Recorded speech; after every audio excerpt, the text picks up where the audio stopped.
आदमी के खून की बूंद झरने में गिरते ही पानी ऊपर उठने लगता है। झरने के पानी ने तुरंत उसे घेर लिया था। तभी आकाश से आदमी के ऊपर बिजलियां गिरने लगी थी, जिस कारण उसके हाथों में अमर जल मिल जाता है। आदमी अमर जल को पीने ही जा रहा था कि तभी उसे अपने बीवी बच्चों की याद आती है। वो उन्हें अकेला नहीं छोड़ना चाहता था, इसलिए वो अमर जल को छोड़ देता है, पर अमर जल ने उसके सारे घाव तुरंत भर दिए थे। यह देख दुश्मन आदमी को बेवकूफ बोल रहा था, फिर खुद भी खून की बूंद झरने में गिराता है। पानी ने उसे भी लपेट लिया था। फिर कुछ गर्जनों के बाद अमृत जल उसके हाथ में आ जाता है। अमर होने के लिए दुश्मन बिना सोचे पानी पी लेता है, लेकिन तभी अचानक सब कुछ उल्टा होने लगा था। जादुई झरना उसकी उम्र चूस रहा था। उसका शरीर जल्दी से बूढ़ा हो जाता है और 100 साल का होकर तुरंत मर जाता है। यह देख आदमी के तो होश उड़ चुके थे, जिसके बाद दुश्मन का बॉस अमर बनने के लिए एक भयानक रहस्यमयी काला तरीका अपनाते हैं। दुश्मन की सुंदर बीवी लाचार होकर उसका हाथ थामती है। तभी दुश्मन साथी को इशारा करता है और साथी बॉस की बीवी के पिता को मार डालता है। बुढ़े के मरते ही उसका खून जादुई घेरे पर बहने लगा था। फिर बीवी के भाई की खोपड़ी को कटोरे की तरह इस्तेमाल करके उसमें खून भरा जाता है, जिसके बाद कटोरा पापी दुश्मन को दे दिया गया था। पापी दुश्मन ससुर का खून पीता है और बीवी को भी चखने के लिए कहता है। बीवी मजबूरी में पिता का खून पी जाती है, क्योंकि वो दुश्मन के वश में थी। पिता का खून पीते ही उसे चक्कर आने लगे थे और वो नरक में गिरती जा रही थी। तभी फूलों के बाग ने दफनाकर उसे दुनिया से खत्म कर दिया था। यह जादुई दर्पण दो दुनिया से जुड़ा हुआ था। एक बुढ़ी चुड़ैल दर्पण से इंसानों के घर में आती है और शक्तियों से खुद को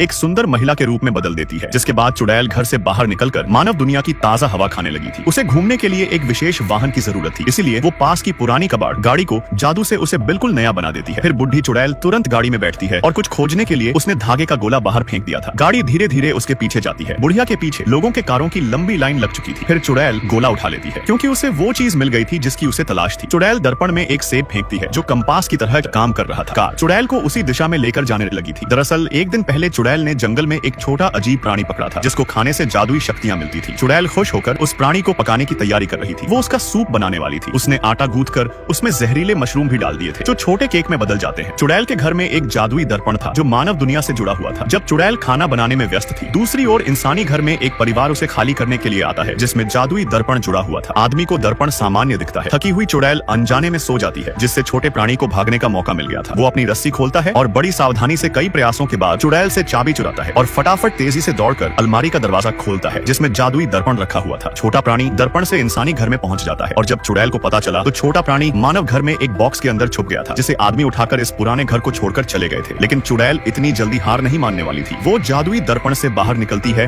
और छोटे प्राणी को वापस लाने की कसम खा लेती है, क्योंकि चुड़ैल उसे खाकर अपनी शक्तियां बढ़ाना चाहती थी। आदमी के परिवार के साथ छोटा प्राणी नए घर में पहुंच गया था, लेकिन जब लड़की ने गलती से उसे देख लिया तो वो एक गुड़िया बनकर जमीन पर लेट जाता है। लड़की को याद नहीं था कि उसके पास पहले कभी ऐसी कोई गुड़िया थी, लेकिन उसकी प्यारी शक्ल देखकर वो उसे अपने बेडरूम में रख लेती है। और छोटा प्राणी गुड़िया बनाकर नहीं रहना चाहता था। वो लड़की की दयालुता महसूस कर नाटक बंद करने का फैसला कर लेता है और उसके पल के झपकाते ही लड़की चौंक जाती है। छोटा प्राणी लड़की से कहता है कि डरो मत, मेरा कोई बुरा इरादा नहीं, मैं दूसरी दुनिया से आया है, जहाँ मैं एक दुष्ट चुड़ैल से दूर भाग रहा था। दोनों खुशी से बातें करने लग जाते हैं। लड़की को यह छोटा जीव पसंद आ चुका था। वो उसको नहलाती है, उसे खाना भी खिलाती है। और जब दोनों खेल रहे थे तभी अचानक छोटे प्राणी ने लड़की के घर में एक जादुई पत्थर देखा। यह पत्थर उसके परिवार के विशेष पत्थर जैसा था। छोटा जीव सोच रहा था कि पत्थर लड़की के घर में कैसे आया होगा। पत्थर में जादुई शक्तियां छिपी हुई थी। छोटा प्राणी जैसे ही पत्थर को छूता है तभी आसपास का माहौल सफेद हो गया था। आसमान से कई सारे बर्गर आने लगे थे, जिन्हें देखकर लड़की के मुंह में पानी आ जाता है। फिर लड़की जैसे ही एक बर्गर को चुनती है तभी पत्थर का जादू खत्म हो जाता है। लड़की बर्गर को बड़े चाव से खाने लगी थी। उसका स्वाद बहुत ज्यादा स्वादिष्ट था। जब दोनों खेल रहे थे तभी चुड़ैल लड़की के शहर में पहुंच जाती है। उसकी गाड़ी बिना ड्राइवर के जादू से चल रही थी। चुड़ैल के कार से उतरते ही गाड़ी भी कबाड़ हो जाती है। फिर चुड़ैल एक केला मुंह में डालकर फोन की दुकान में पहुंच गई थी, जहां उसने प्राचीन कीमती सिक्के से दुकानदार का फोन खरीद लिया था। लेकिन चुड़ैल के जाते ही सिक्का भी गायब हो जाता है और वापस चुड़ैल के हाथ में आ गया था। फोन लेने के बाद वो तुरंत लोकेशन चालू करती है और छोटे प्राणी की दिशा में भागती है। दूसरी तरफ लड़की के घर में अचानक छोटे जीव के दादाजी आ जाते हैं। छोटा जीव सब कुछ दादाजी को बताता है कि एक चुड़ैल उसके पीछे पड़ी है।